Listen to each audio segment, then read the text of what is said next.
Dr. Hayrim had volunteered for the most dangerous research assignment in galactic history.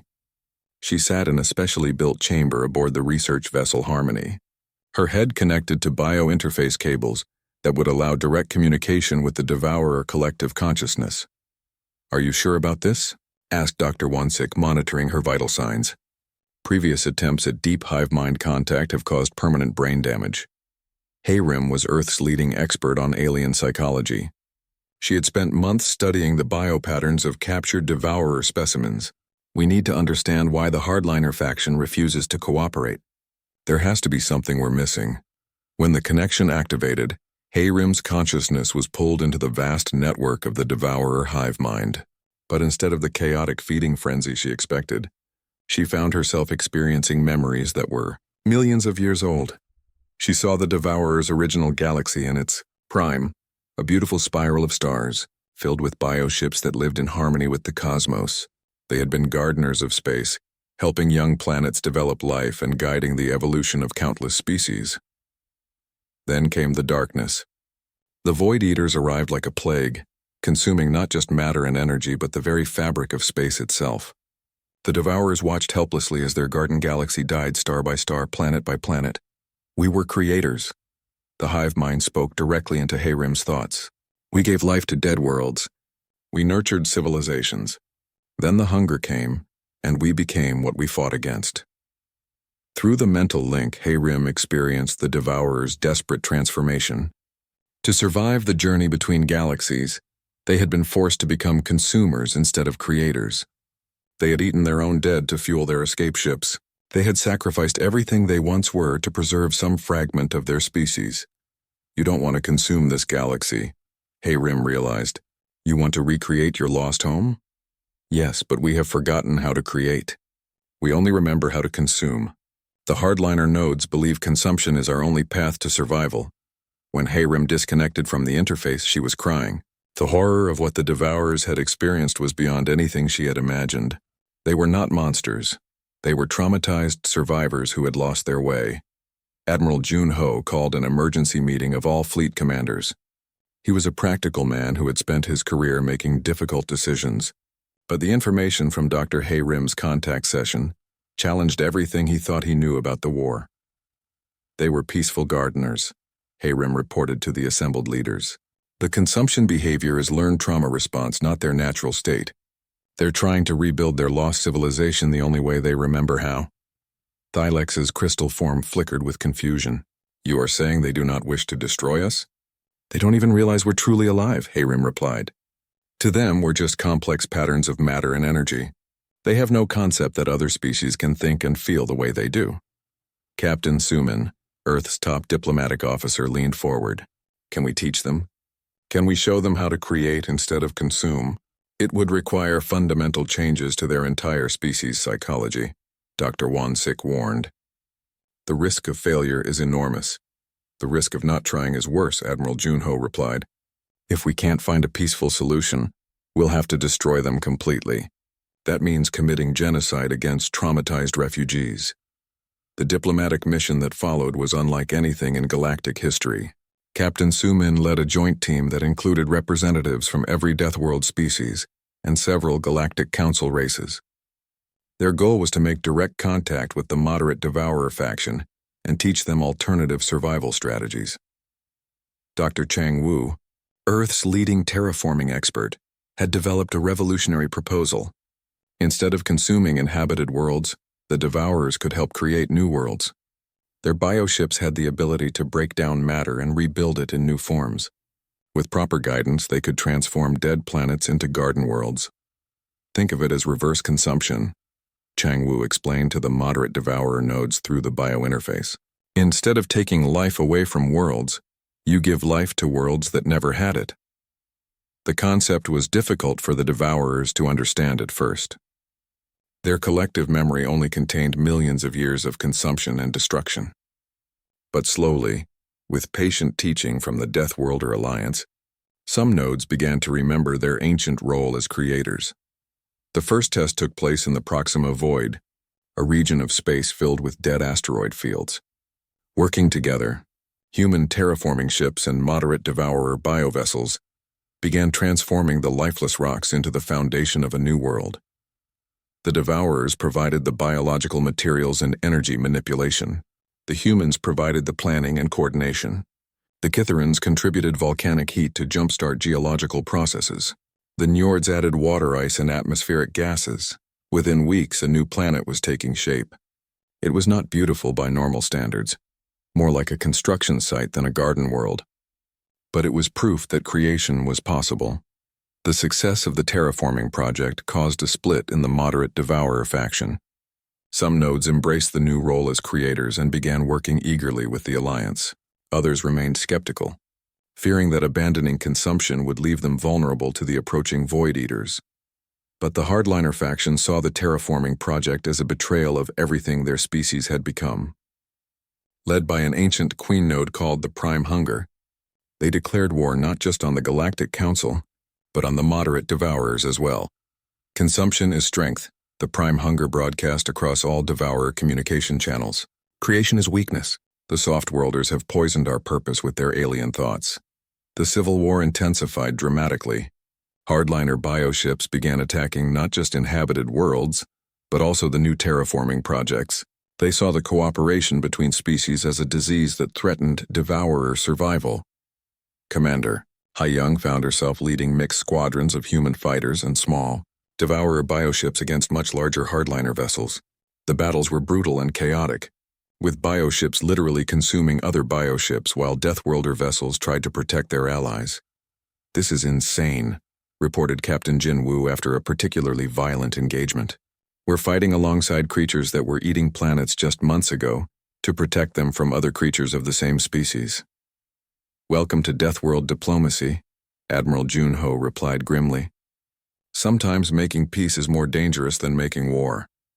The turning point came when Dr. Hayrim made another deep contact with the collective consciousness. This time she was not just observing, she was teaching. Using her own memories of Earth's history, she showed the Devourers how cooperation between different groups could make everyone stronger. She shared images of human cities where millions of individuals worked together. She showed them how Earth's nations had learned to cooperate despite their differences. Most importantly, she demonstrated how diversity made civilizations more resilient against threats. "Your old galaxy died because it was uniform," she told the hive mind. "Every world was the same, every bioship thought the same thoughts. When the Void Eaters came, you had no diversity to adapt with. This galaxy is different. It has thousands of different species with thousands of different solutions." The revelation spread through the moderate faction like wildfire. For the first time, they began to understand that diversity was not weakness. It was the key to survival. The Hardliner faction had been wrong about everything, but the Prime Hunger was not convinced. Sensing that it was losing control of the collective consciousness, it made a desperate decision. It would consume the galactic core itself, the massive black hole at the center of the galaxy. The energy release would either destroy the Void Eaters when they arrived, or destroy the entire galaxy to prevent them from consuming it. "It's going to trigger a galactic chain reaction," Dr. Chang Wu reported in horror. "Every star system in the galaxy will be destroyed." The final battle was about to begin. The Prime Hunger commanded over 1,000 massive bioships, and it was heading directly toward the galactic center. If it succeeded in consuming the central black hole, everything in the galaxy would die. Devourers, Deathworlders, and civilized races alike. Admiral Junho looked at the tactical displays showing the enemy force. "All fleets prepare for maximum effort. This is not just about stopping the Hardliners anymore. This is about saving the galaxy itself." As the combined Deathworlder and moderate Devourer fleets prepared for the ultimate battle, everyone understood the stakes. Failure would mean the death of every living thing in the galaxy. Success would require sacrifices that none of them were sure they were prepared to make. The race to the galactic core had begun. Fleet Admiral Sang Ho stood before the largest gathering of military leaders the galaxy had ever seen. In the main conference room of the Indomitable, representatives from every Deathworld species sat alongside shocked members of the Galactic Council. "The situation has changed," Sang Ho announced. He was an older man with scars from many battles, and his voice carried the weight of hard decisions. "We now know the Devourers are refugees, not conquerors, but they are still consuming inhabited worlds." Thylex's crystal body dimmed with confusion. You want us to show mercy to creatures that have destroyed half our civilization? No, replied Sang-Ho firmly. We want to find a solution that saves everyone, including the Devourers. Brock slammed his rocky fist on the table, making the entire room shake. Kythera does not understand. Enemy is enemy. Destroy or be destroyed. Frost Captain Ulrich's mechanical voice was calm but cold. Njordheim survived Ice Age by adaptation. Sometimes survival means changing how we think about problems. Dr. Wansik activated the holographic display showing his research data. The Devourers are being chased by something called the Void Eaters. These entities consume energy itself, stars, planets, even empty space. They destroyed the Devourers' original galaxy and they're coming here. How long do we have? Asked Zephon, his gas form swirling nervously. 200 years, Dr. Wansik replied. Maybe less. Admiral Kyung-min studied the star charts. 200 years is not enough time to evacuate entire civilizations to other galaxies. We need to find a way to fight both threats. Or find a way to make the threats fight each other, suggested Captain Jin Woo. The room fell silent as everyone considered this possibility. Engineer So Young was the first to speak. The Devourers consume matter to build bioships. The Void Eaters consume energy. What if we could use the Devourers' ability to create matter as a weapon against entities that eat energy? Dr. 16's eyes lit up with understanding. A matter-energy conversion weapon. We use Devourer biotechnology to create massive amounts of matter faster than the Void Eaters can consume it. But first, Admiral Sang-Ho said, we need to stop the Devourers from eating any more inhabited worlds. And we need their cooperation to build these weapons. Colonel Yan Su, leader of Earth's Special Forces, raised her hand. What if we gave them something else to eat? Something that doesn't have people living on it? The idea was simple but brilliant. The galaxy contained thousands of dead worlds, planets that had never developed life or had lost their atmospheres to solar radiation. These worlds could provide the raw materials the Devourers needed without destroying any civilizations. We would need to map every dead system in the galaxy, pointed out Commander Hewon. Already done, replied Dr. Yunji with a smile. I've been working with the Galactic Council's navigation computers. There are over 10,000 uninhabited systems that could support Devourer feeding. But convincing the Devourers would not be easy. Their hive mind did not understand concepts like cooperation or negotiation. They only understood consumption and survival. We need to communicate with them in a way they can understand, said Dr. Wansik, through biopatterns and direct neural interface.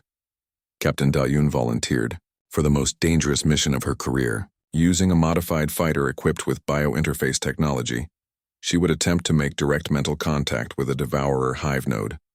The risk is extreme, Dr. Wansik warned her. Direct contact with a hive mind could destroy your individual consciousness, or it could teach them that individual consciousness exists, Da-Un replied. Someone has to try. The mission took place near a Devourer feeding cluster in the Theta Sagittarii system. Captain Da-Yun's fighter approached the largest bioship slowly, broadcasting the resonance frequency that disrupted their shared consciousness. When she activated the bio-interface, the mental contact was overwhelming. Suddenly, Da-Un was experiencing the memories of an entire species. She saw their original galaxy burning as the Void Eaters consumed star after star. She felt their desperate escape across the void between galaxies. She experienced their terror at finding this galaxy already filled with other life forms. But most importantly, she showed them something they had never experienced before, the concept of individual thought combined with group cooperation. Through her mind, the Devourers learned about Earth, where millions of individual humans worked together to build a civilization. The mental contact lasted only minutes, but it changed everything. When Da-Un disconnected from the bio-interface, the Devourer ships in the system had stopped feeding. For the first time in their species' history, they were considering alternatives to pure consumption. The breakthrough allowed Dr. Wansik to establish regular communication with several Devourer nodes. Through careful negotiation, they agreed to an experiment. The Deathworlder fleet would guide them to a dead system where they could feed without harming anyone. The test took place in the ruins of the Xerion system, where a dying star had already burned away all life millions of years ago. The Devourers consumed the lifeless planets eagerly, their bioships growing and multiplying without destroying any inhabited worlds. It works, reported Engineer So Young from her monitoring station. They can sustain themselves on dead matter. We just need to find enough dead systems to feed their entire population. But not all devourers accepted the new arrangement. A large faction led by ancient queen nodes rejected any cooperation with other species. These hardliners continued attacking inhabited worlds, claiming that showing mercy was a sign of weakness that would doom their species. The civil war within the devourer hive mind created chaos throughout the galaxy. Some bioships followed the new cooperation protocols, while others continued their destructive feeding patterns. The Deathworlder fleet found itself fighting not just to protect civilized worlds, but to protect moderate devourers from their own extremist faction. Commander Ji-hoon led a joint task force that included human, Ketharin, and Njord ships working alongside moderate devourer biovessels. It was the strangest alliance in galactic history. Deathworlders and reformed planet-eaters fighting together against unreformed planet-eaters. The battles were unlike anything anyone had ever experienced. Bioships fought other bioships while Deathworlder vessels provided support and coordination. Brox discovered that his volcanic weapons could heal damaged moderate devourer ships by providing the raw materials they needed for regeneration. Frost Captain Ulrich learned to use his ice weapons to freeze hardliner bioships without killing them, allowing the moderate faction to reprogram their hive mind connections. His cold weapons could put devourer ships into a hibernation state, where they could be safely converted to the cooperation protocols. The human ships served as coordinators and mobile command centers. Their ability to adapt quickly to changing situations proved essential when dealing with bioships that could modify themselves during battle. Captain Eugen made the ultimate sacrifice during the battle for the Centaurus colony. When a massive hardliner queen node threatened to consume the colony world, she rammed her ship directly into the creature's neural center. The explosion disrupted the queen node's control over dozens of smaller bioships, allowing moderate devourers to reprogram them.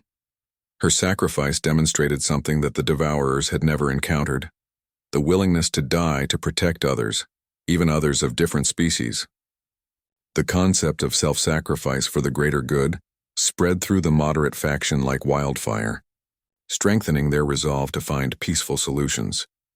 As the Civil War continued, engineer Dong Hyun worked with Villani scientists to develop what they called harmony frequencies, sound patterns that could help different species work together more effectively.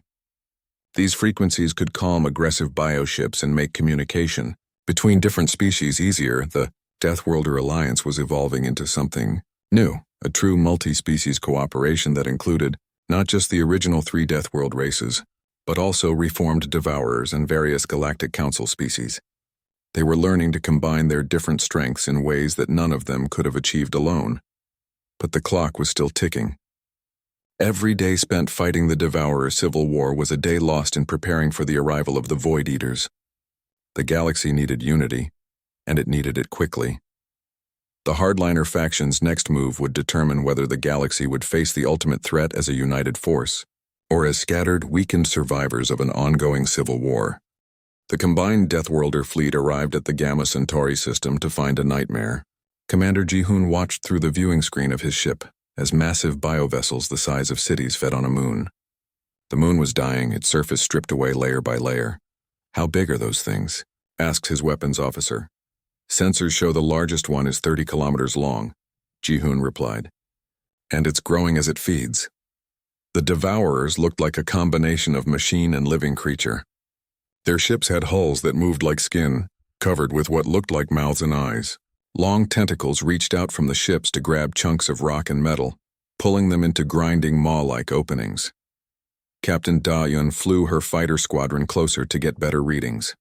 She was known for taking risks that other pilots would not dare. Her small ship moved between floating pieces of the destroyed moon, scanning the enemy vessels. "They're not just eating the rock," she reported back to the fleet. "They're breaking it down into basic materials and rebuilding it into new ship parts. The ships are literally growing." Admiral Kyung-min studied the tactical display from her command ship. The Pacific Fleet had dealt with many strange enemies on Earth, but nothing like this. How do they coordinate without radio signals? Dr. Wansik, the fleet's alien technology specialist, was monitoring every frequency. "I'm detecting no electromagnetic communications at all, but there are strange bioelectric patterns connecting all the ships. They might be sharing thoughts directly. The first attack came without warning. Brox had grown impatient watching the Devourers consume the moon. His volcanic ship moved forward, launching molten rock projectiles at the nearest biovessel. The attack hit perfectly, melting through the creature's hull. For a moment it looked like the Catharan weapons were effective. Then the bioship began to change. Its skin hardened and turned reflective. When Brox fired again, his own molten rocks bounced off harmlessly. They adapted in seconds, Commander Ji-hoon observed with amazement and fear. Frost Captain Ulrich tried next. His ice weapons fired crystalline projectiles that froze everything they touched. The bioship's hull turned white and brittle where the ice weapons hit. But again, within moments, the creature adapted. Its skin began generating heat, melting the ice before it could take effect. This is how they defeated the Galactic Council, Admiral Hyun-soo said grimly. They learn and adapt faster than anyone can develop new tactics. But Captain Da-yoon had noticed something during her close approach. Her ship's engine had suffered a malfunction, creating a strange vibration that made an unusual sound frequency. When that sound reached the Devourer ships, they had stopped moving for several seconds. "Admiral," she called over the communication system, "I think I found something." When my engine made that weird noise, the bioship seemed confused. Dr. Wonsik was immediately interested. "What kind of noise?" "A resonance frequency. My ship was vibrating at exactly 47.3 kilohertz. All ships," Admiral Hyun-soo ordered, "modify your engines to produce that frequency." Within minutes, human ships throughout the fleet were generating the same resonance. The effect on the Devourers was immediate and dramatic. The bioships began moving erratically, bumping into each other and losing coordination. "It's disrupting their shared consciousness," Dr. Wonsik explained excitedly. "They can't adapt if they can't communicate with each other." Brox took advantage of the confusion to launch another attack. This time, his molten projectiles hit multiple ships before they could adapt. Ulrich followed with ice weapons that froze several biovessels solid. But the humans had a different idea. Instead of trying to destroy the Devourers, Commander Ji-hoon ordered his squadron to capture one of the smaller bioships. Using nets made of Earth's strongest materials, they managed to trap a creature about the size of a building. The captured Devourer was brought aboard a specially prepared research ship. Dr. Wonsik worked with volunteer scientists from all three Deathworld species to study the creature. What they found changed everything they thought they knew about the enemy. "It's not just a predator," Dr. Wonsik reported to the fleet commanders. "Look at these biopatterns. This creature is terrified." "Terrified of what?" asked Admiral Hyun-soo. "Of dying, of being alone. These creatures are not native to this galaxy. The bioanalysis shows they come from somewhere else entirely." Captain Jinwoo studied the data carefully. "You're saying they're refugees?" "More than that. They're the last survivors of their species. Every ship, every creature we've seen.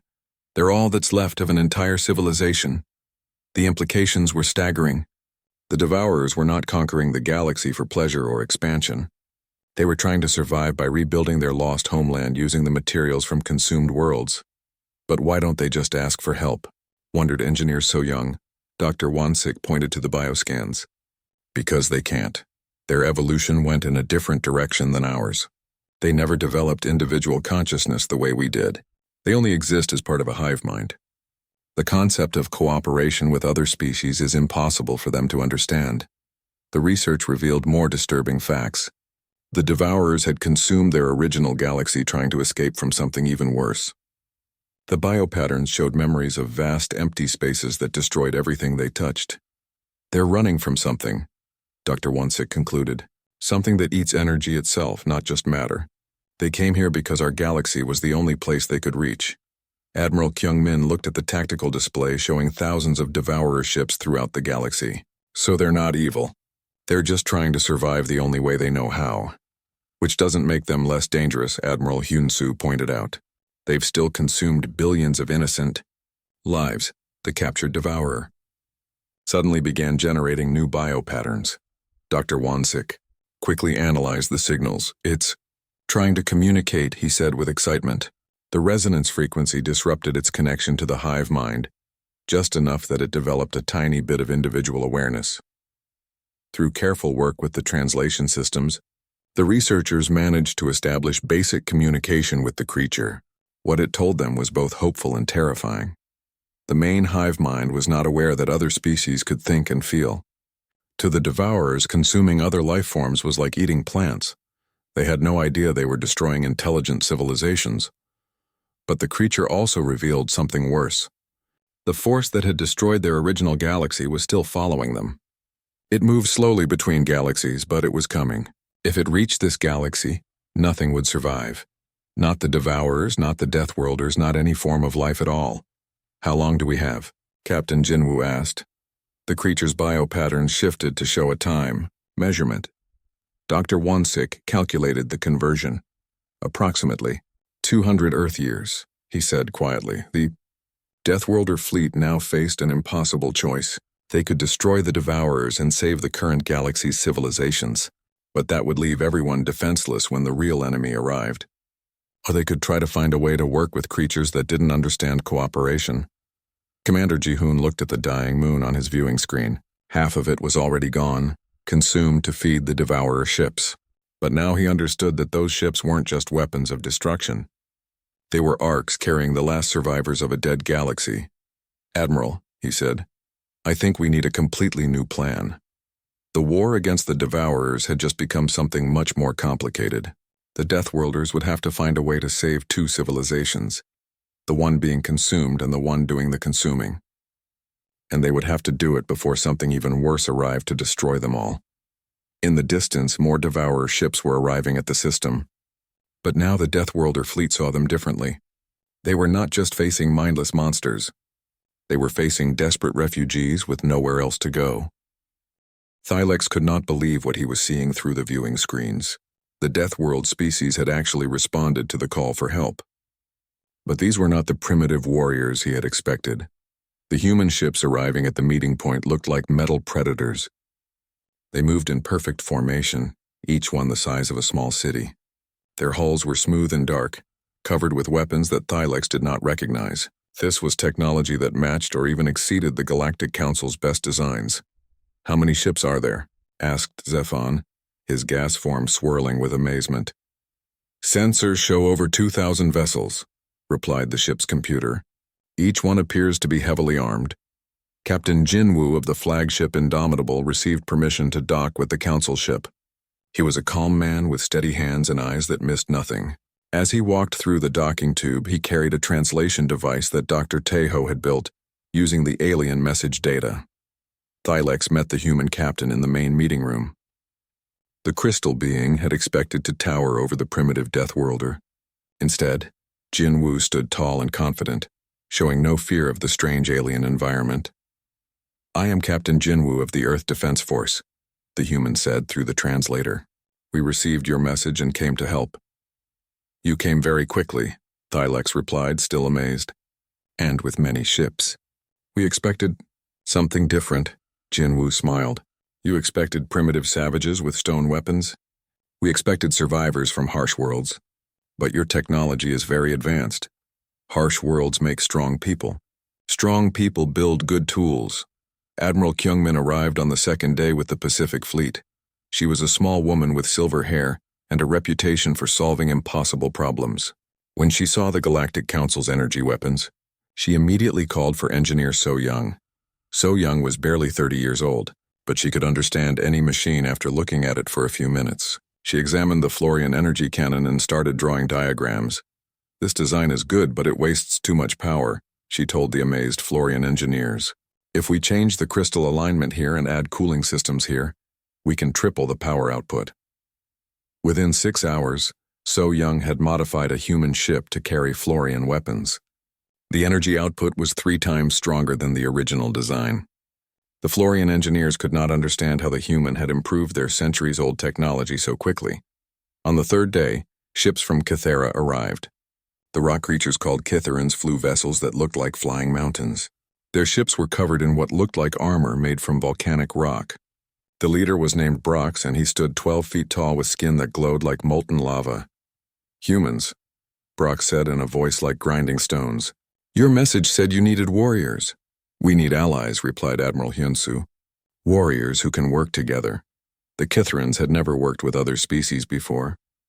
Their world was so hostile that they had spent thousands of years fighting just to survive. But General Minho, Earth's top military strategist, sat down with Brox and began explaining human team tactics. On Earth, we learned that many small forces working together can defeat one large force, Minho explained. Your ships are strong. Our ships are fast. Together we can be both strong and fast. The Ice World ships from Njordheim arrived on the 4th day. The Njords were strange beings who were part organic, part machine. Frost Captain Ulrich was their leader. Half of his body was made of metal and glowing circuits. The other half was covered in white fur that never melted. Cold World makes cold weapons, Ulrich said through his mechanical voice box. We bring ice that burns and chemicals that freeze. Dr. Yunji, Earth's language specialist, worked day and night to create translation systems that would let all the different species talk to each other during battles. She was a young woman who could learn any language in hours. She had already mastered basic Kitharan and Njord speech patterns. The problem is not just words, she explained to Admiral Hyun-soo. Each species thinks differently. Kitharans think in terms of strength and heat. Njords think in terms of cold and efficiency. We think in terms of adaptation and teamwork. Can you make them understand each other? Better than that. I can make a system that translates not just words but ideas. When a Kitharan says attack with fire, the Njords will understand it as attack with maximum force, and will understand it as coordinate assault. The real test came when Admiral Hyun-soo called the first joint meeting. Representatives from all species gathered in the Indomitable's main conference room. The room had been modified to accommodate beings made of rock, gas, and ice along with humans. The Devourers are not like any enemy we have faced before, Hyun-soo began. They adapt to our weapons and learn from our tactics, but they have never faced Deathworlders before. Brock spoke first. Kythera fights alone, always alone. Why work with others? Because alone we might win some battles but lose the war, replied Frost Captain Ulrich. Njordheim survived Ice Age by working together. Many minds think better than one mind. Thylex watched in amazement as the humans helped the different species understand each other. Captain Jinwoo drew simple diagrams, showing how their different abilities could work together. Engineer So Young demonstrated how Kitharan heat weapons could be combined with Njord ice weapons to create devastating temperature shock attacks. But the real breakthrough came when Dr. Yunji activated her new translation system. Suddenly, when Brock spoke about burning the enemy, the Njords heard, destroy the enemy completely, and the humans heard, coordinate maximum firepower. The different species were finally speaking the same language. This is remarkable, Thylex said to Zephon. They met only days ago, but they are already working as one unit. How do they do it? Zephon wondered. I think, Thylex replied slowly, it is because they all come from worlds that tried to kill them. They learn to work together or die. Now they teach that lesson to others. The combined fleet began training exercises. Human ships darted between the massive Kitharan vessels like small fish around whales. Njord ships used their ice weapons to create barriers that channeled enemies toward Kitharan fire zones. Each species learned to use their strengths to support the other's weaknesses. Commander Haiwan watched from the Indomitable's bridge as the training exercises grew more complex. Ships from 3 different worlds moved in perfect coordination, responding to threats and opportunities with the speed of a single organism. Admiral, she said, I think the Galactic Council is about to get a very big surprise. What do you mean? They asked for primitive warriors to help them fight. Instead, they're getting the most effective military alliance the galaxy has ever seen. As the combined Deathworlder fleet prepared for their first mission against the Devourers, word spread throughout the Galactic Council territories. The civilized races watched in wonder as species they had considered myths worked, together with impossible efficiency. The Devourers had consumed half the galaxy by adapting to every strategy the civilized races had tried, but they had never encountered Deathworld tactics, Deathworld technology, and Deathworld determination working as one. The galaxy was about to change forever. The crystal being named Thylex watched in horror as another star system died. Through the viewing screen of the council ship, he could see the massive black shapes moving between the planets.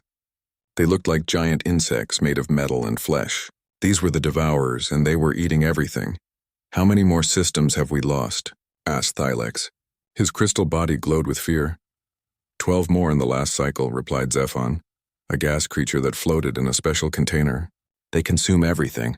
Planets, moons, even the space stations. Nothing stops them. The Galactic Council had tried everything. Their best weapons barely scratched the enemy ships. Their strongest shields lasted only minutes against the Devourer attacks. Half the galaxy was already gone, turned into empty space filled with dead rocks. Thylex looked at the ancient computer in front of him. Deep in its memory banks was a protocol that no one had used for thousands of years. It was labeled Emergency Contact, Deathworld Species. Most council members thought it was just a myth. What about the Deathworld Protocol? Thylex asked.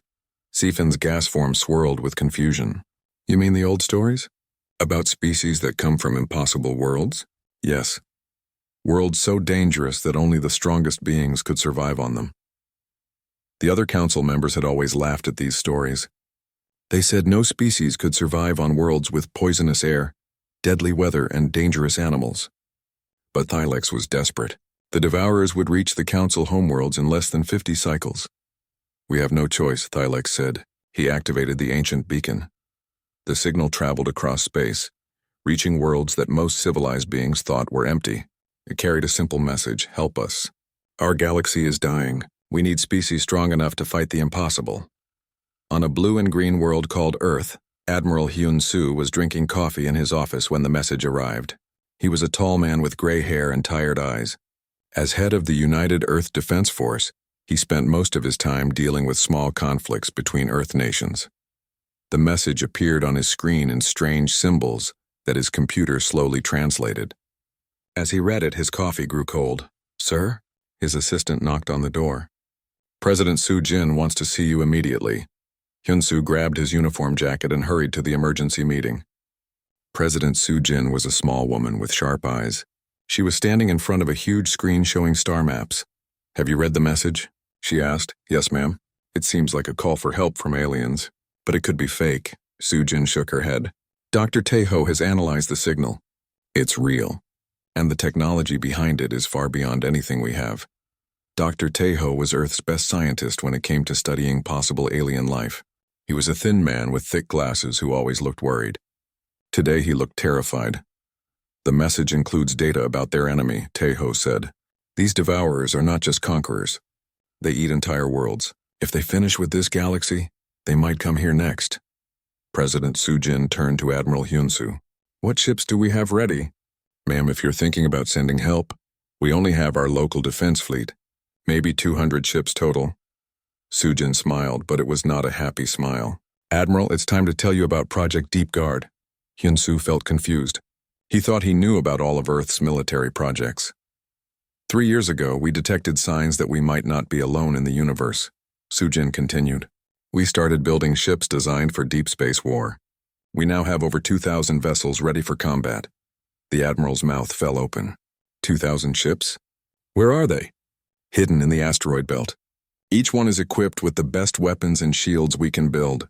We've been preparing for the day we might need to defend Earth from alien attack. Today we're going to do something different. We're going to defend aliens from alien attack. Commander Hee-won entered the room. She was a young woman with short black hair and the confident walk of someone who had commanded ships in battle.